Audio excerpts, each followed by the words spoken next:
Holy shit. I think this might be the best film I've seen all year.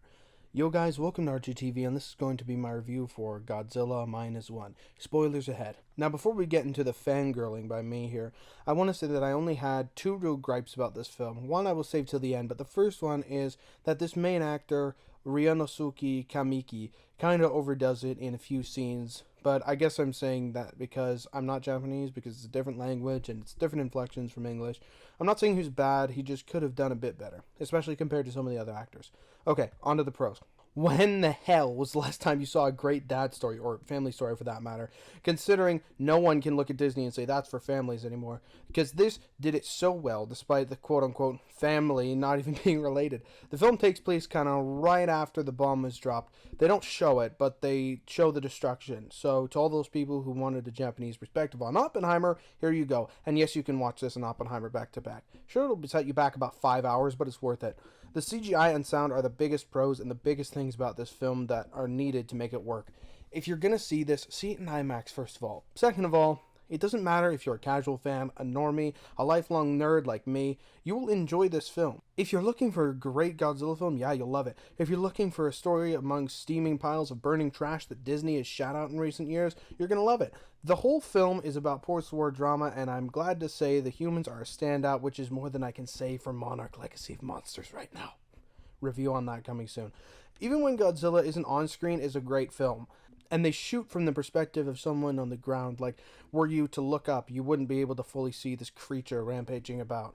Speaking of rampaging, when Godzilla is on screen, he crushes and eats several people, and it's not really gory, but what's implied is horrifying. And terror is what I felt during the majority of this film. If Shin Godzilla made Godzilla scary again, this film has set that fact in stone because Godzilla is terrifying. The effects are so good. They pay homage to the man in the suit idea from the Showa and Heisei eras, from the way he moves, and this film was made on a $15 million budget, American, so like 2 billion yen, which sounds like a lot, but 1 yen is like 0.0068 United States dollars, so it's not really a ton considering the budget. The effects are amazing.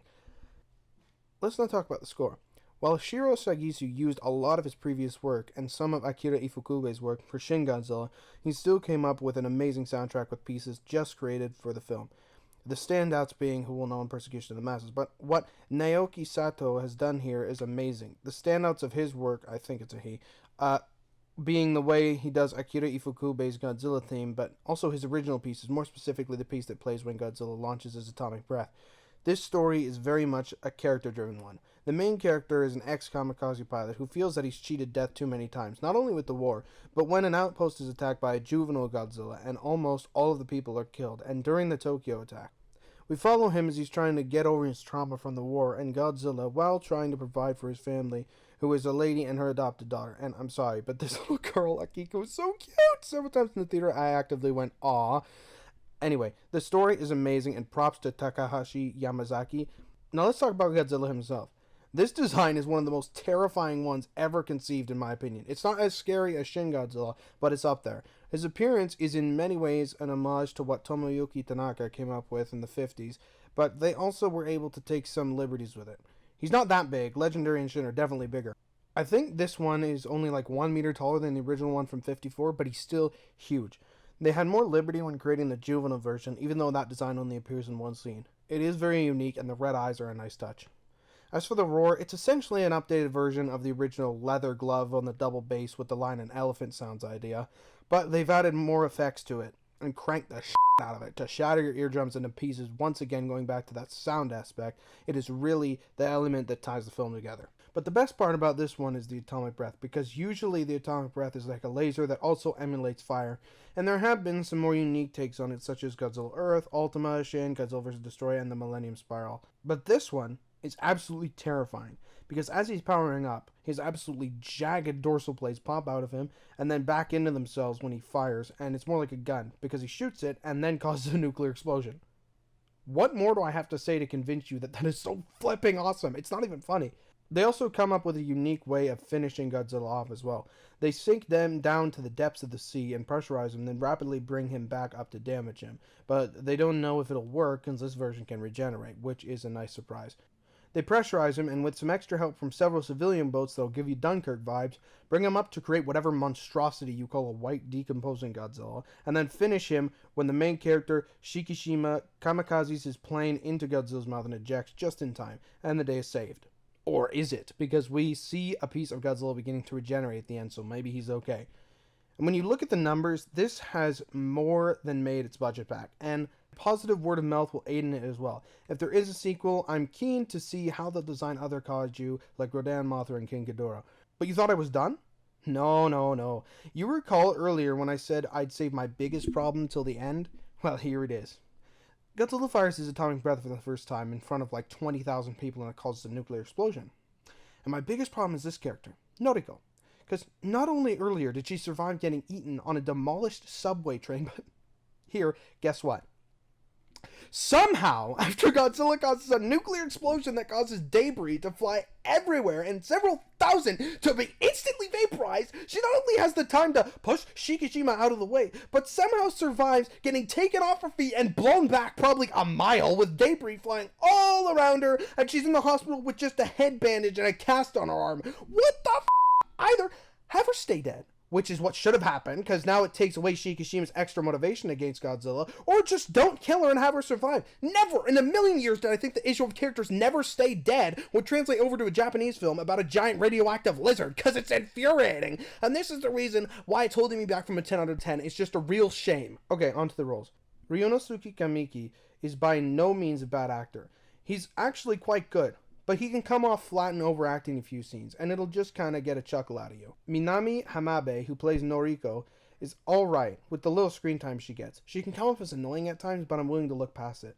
Hidetaka Yoshioka, who plays Dr. Kenji Noda, also known as the best part about this film, gives a fantastic performance as a scientist who, if his plan fails, could be responsible for the destruction of Japan and maybe the world. And he's also hilarious in the more comedic scenes. The supporting players do amazing as well. I feel like Shikishima is a bit upstaged by Yuki Yamada as Shiro Mizushima, Kuranosuke Sasaki as Yoji Akitsu, Mio Tanaka as General Hada, and Munetake Aoki as Mr. Tachibana. Sorry if I absolutely butchered those pronunciations.